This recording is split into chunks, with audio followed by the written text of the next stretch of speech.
Thou art indeed just, Lord, if I contend. Thou art indeed just, Lord, if I contend with thee. But, sir, so what I plead is just. Why do sinners' ways prosper? And why must disappointment all I endeavor end? Wert thou my enemy, O thou my friend, how wouldst thou worse, I wonder, than thou dost defeat thwart me? O the sots and thralls of lust do in spare hours more thrive than I that spend, sir, life upon thy cause. See, banks and brakes, now leaved, how thick, laced they are again with fretty chervil. Look, and fresh wind shakes them.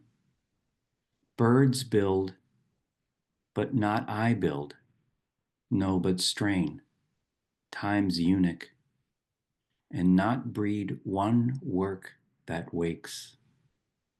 Mine, O thou Lord of life, send my roots rain. Send my roots rain.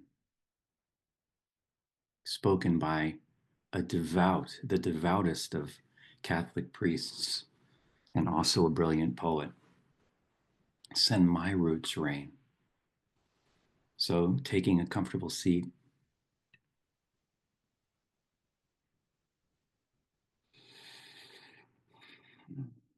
just falling right into this moment.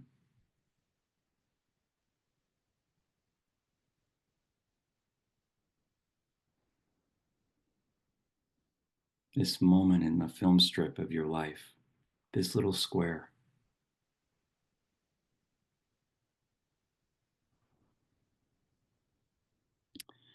Letting the muscles of the face relax around the eyes and the forehead, around the jaw.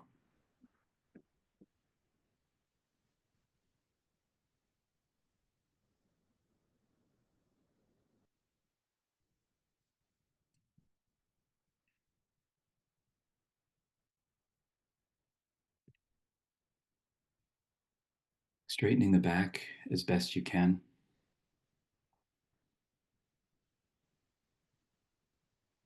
And lengthening the neck just by a millimeter, if you can, if that feels comfortable. Maybe arching the chin a little bit.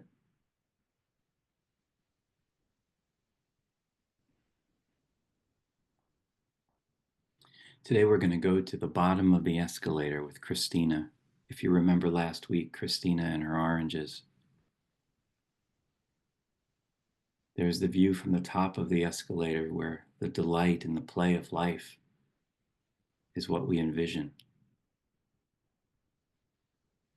And there's the experience at the bottom of the escalator, which is where compassion and suffering are involved.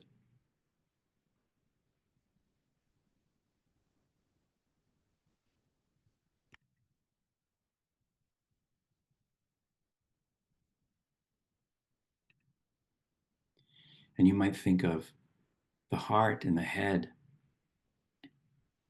as that very escalator.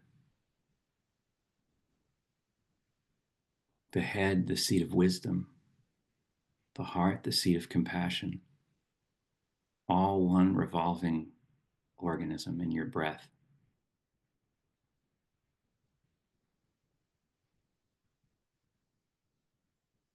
We breathe in, we know this is a world of illusion.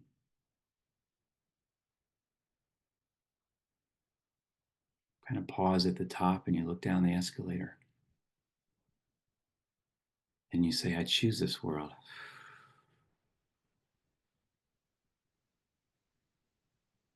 And you reach out to relieve the suffering of others with compassion.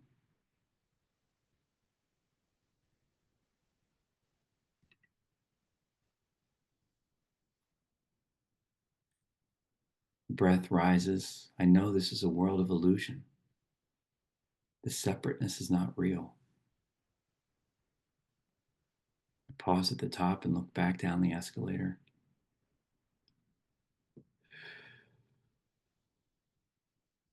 And exhale to 5. But I choose this world because it hurts, because others are hurting.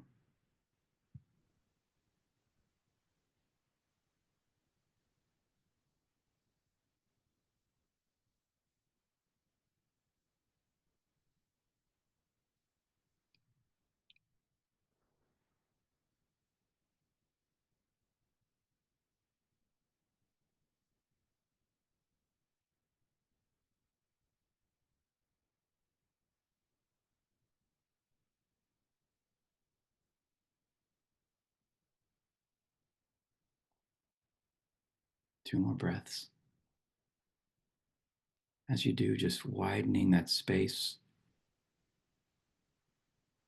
around the heart, as though the walls of your room are widening, the ceiling is rising.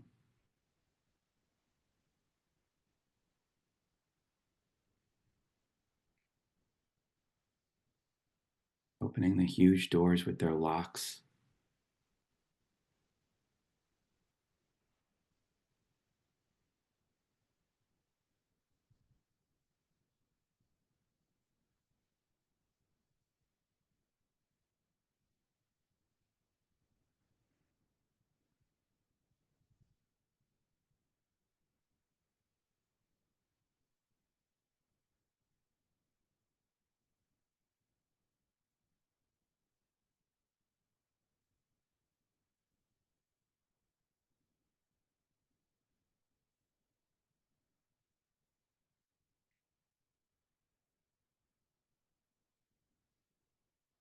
I know this is a world of illusion.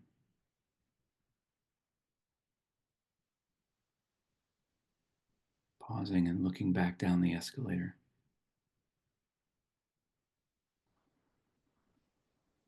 But I choose this world.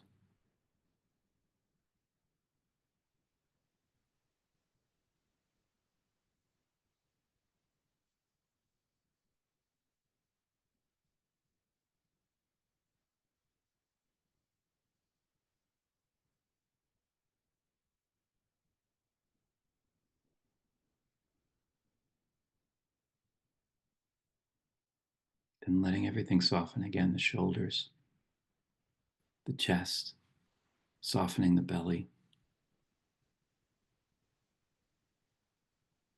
Whatever thoughts are flying by, just let them be the birds in this cathedral space. You open the doors, here they come.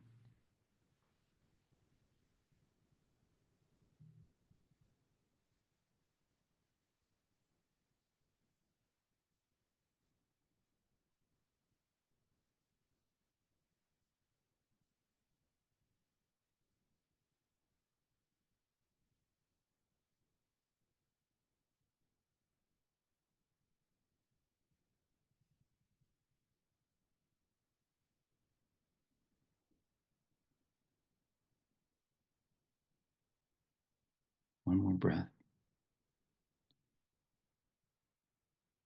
Breathing in, I know this is a world of illusion.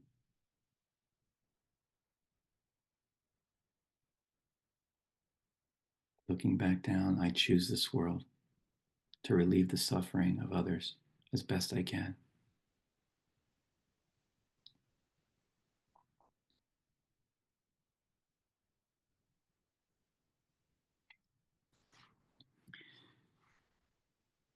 Thou art indeed just, Lord, if I contend, by Gerard Manley Hopkins. Thou art indeed just, Lord, if I contend with thee.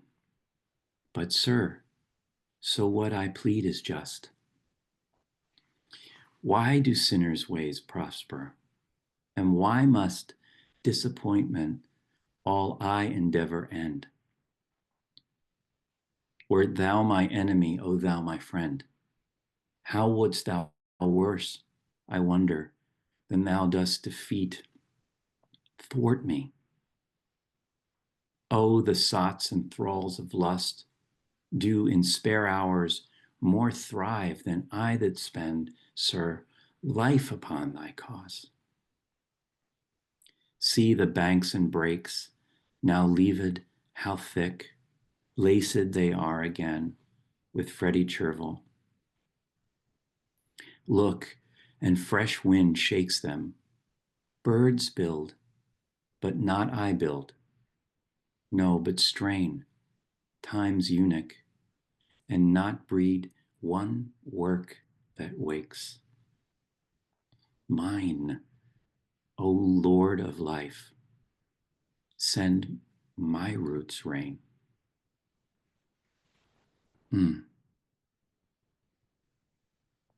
There's such respect in this poem.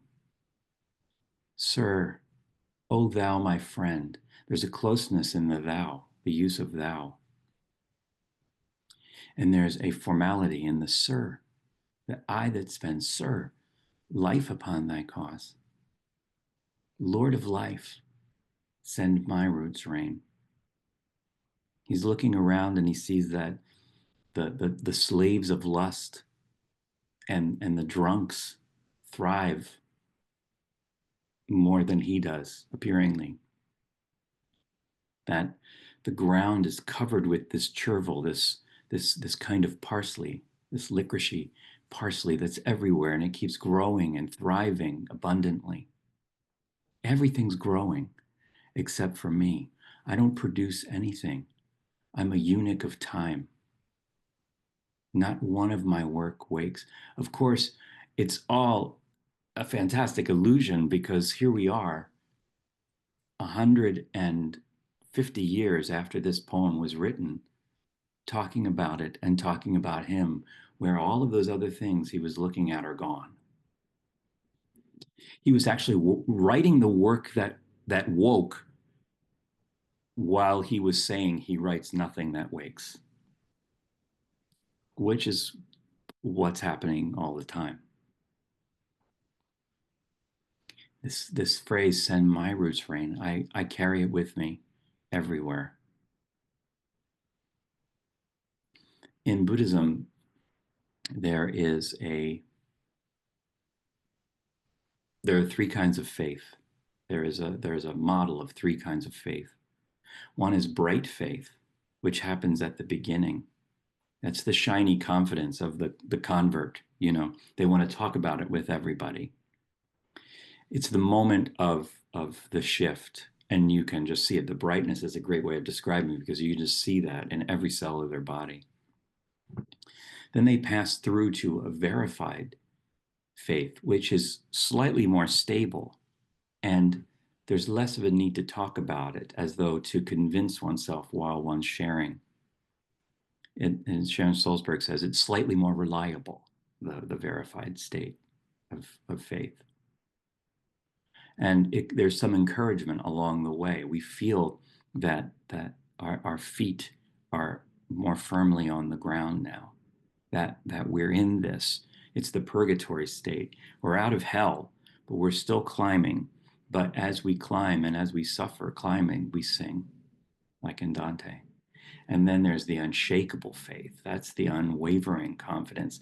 There's no need to talk about it. It's there in every action. You are a model. You are an illustration of your faith by your every action. This poem seems to be about a verified faith, a moment of doubt that comes within that construct of the verified faith, because he never gives up his confidence in God. O thou my friend, that God is the unknowable source at the center of every prayer, but he has got questions. Thou art indeed just, but what I'm asking you is just too. So let me just say my piece here. He's the voice in the back of the classroom that we all dread. Excuse me, with the finger. So it's the moment of doubt, but within this respectable, verified realm. Hopkins had an incredibly difficult time. He felt isolated. He felt withdrawn. He felt useless. All of these things, which were in fact the illusions, because he was with all the world and he didn't know it. He was an English convert to Catholicism who was sent to Dublin to teach classics, and he died only at 44 years old of typhoid. And he was really torn between two faiths. One was, as I said way earlier in one of these talks, his instress of inscape, which was his awareness of the laws of God operating in everything he saw in nature, which is not very Catholic. You know, there were no hierarchies in the way that he instressed the dynamism of God in everything. In all of the dappled things of the world, God was at work in different ways, in other words. And then his love for the Catholic Church and his willingness to follow its dogma and rules. He was torn between these two different sets of faith. And he died in 1889, many, many, many years ago. But his poems, like Emily Dickinson's, didn't really awaken in our consciousness until after World War I, until after that period of total destruction of old values and the need to recreate new ones.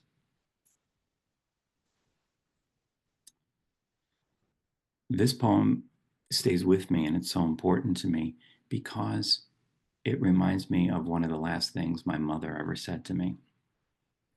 She was lying in her bed maybe maybe a week before dying. And she just said, "I'm mad at God." And I can't get over the strength that she exhibited in saying that, because she was a devout Catholic who even left the Catholic Church and became an Episcopalian in the last year of her life. She made this dramatic change, entered into the Episcopalian Church, and then had the courage at the end of her life to say the honest thing she was feeling, which is, "I'm mad at God." It takes a real kind of intimacy with God to be able to say that. This is not a dread Lord we're talking about. It's a beloved partner. It's somebody with whom you want to enter into a conversation. It's a moment of verified faith that still has that shakiness to it, that, "Excuse me, I have a question for you. O thou my friend. Send my roots rain." You know, the Freddie chervil is growing everywhere because it's got the rain. What is the rain? The rain is the unshakable faith, God in your manifestations, even at a dark time, even at a time when there are people who are succeeding and doing very well, even though they don't subscribe to the truth. This is a plea for rain that's not revenge, in other words, and it's not spite, or it's not a desire that those other people fail, or that nature dies so that you can live. It's the rain of unshakable faith. Let's go back.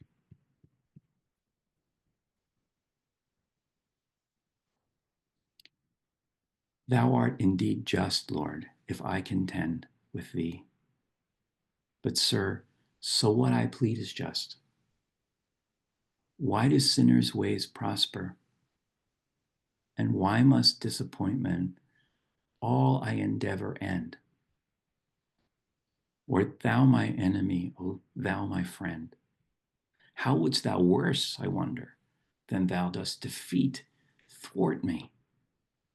Oh, the sots and thralls of lust do in spare hours more thrive than I that spend, sir, life upon thy cause.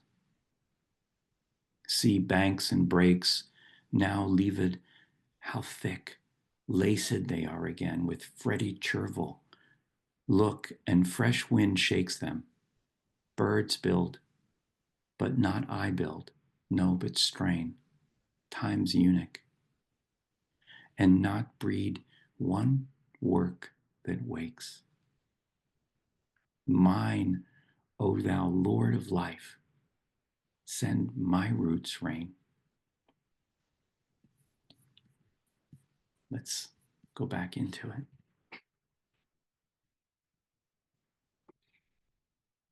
getting into that comfortable position, your hands on your lap in that pose of receptivity, straightening the back, softening the shoulders,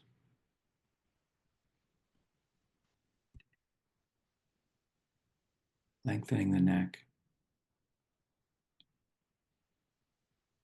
maybe arching the chin a little bit and putting your awareness at the center of your forehead.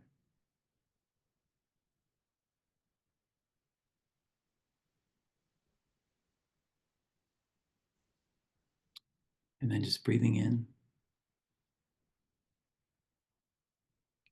I know this is a world of illusion. Rising to the top of the escalator,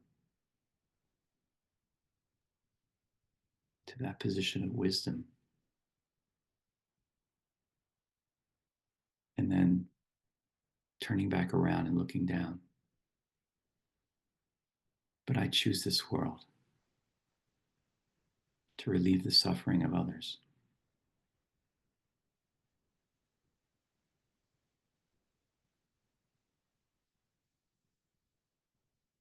Breathing in. I know this is a world of illusion.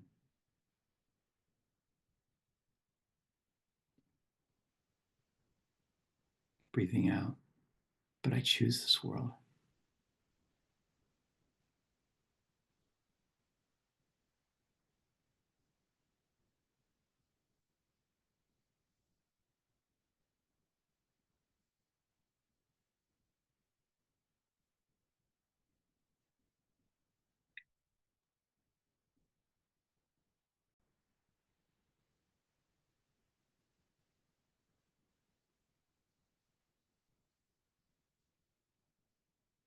That my roots may find the rain of understanding, the rain of unshakable faith.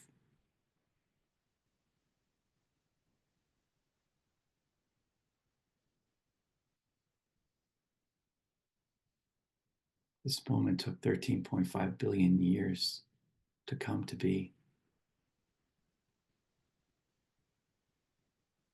This moment is inevitable, just as it is.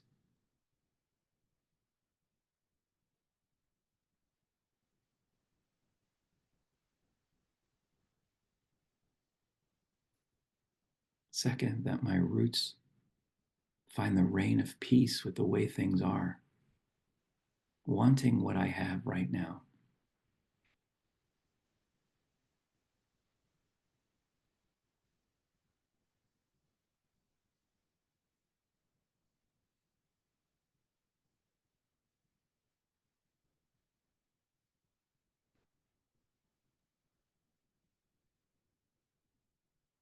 That my roots find the reign of peace with the way things are, wanting what I have right now.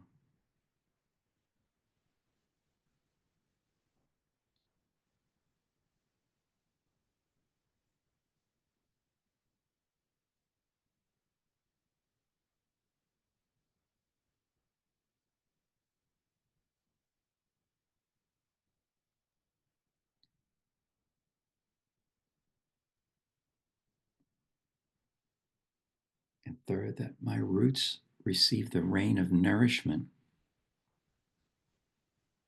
in whatever form, so I can face and help the wounded world in every moment I can.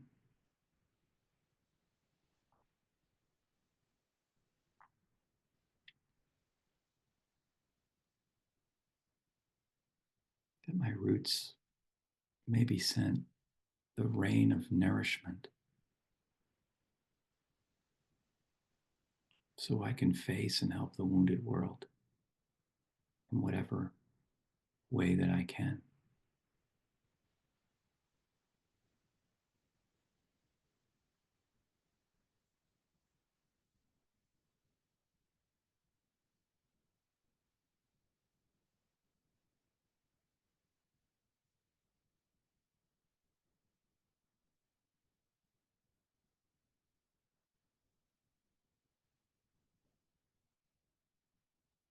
O thou my friend, send my roots the rain of understanding, unshakable faith.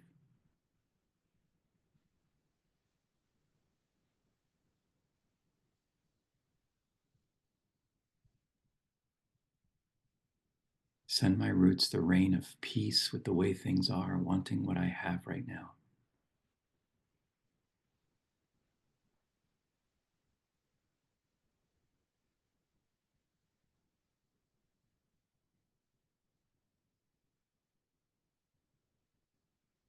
Send my roots the rain of nourishment so I have the strength to face and help the wounded world in whatever way I can.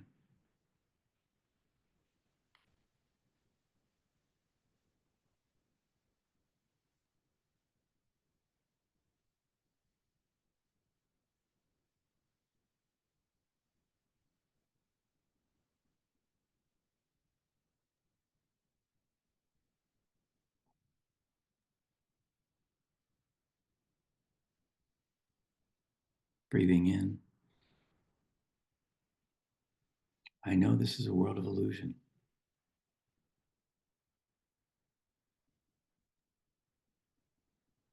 Breathing out, I choose this world.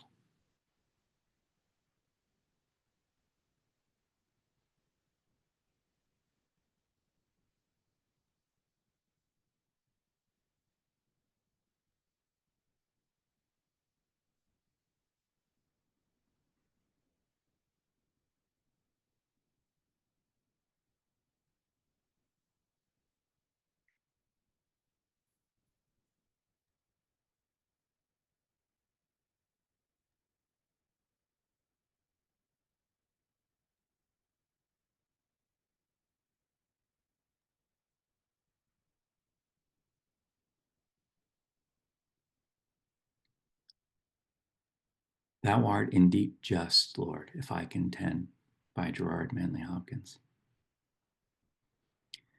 Thou art indeed just, Lord, if I contend with thee.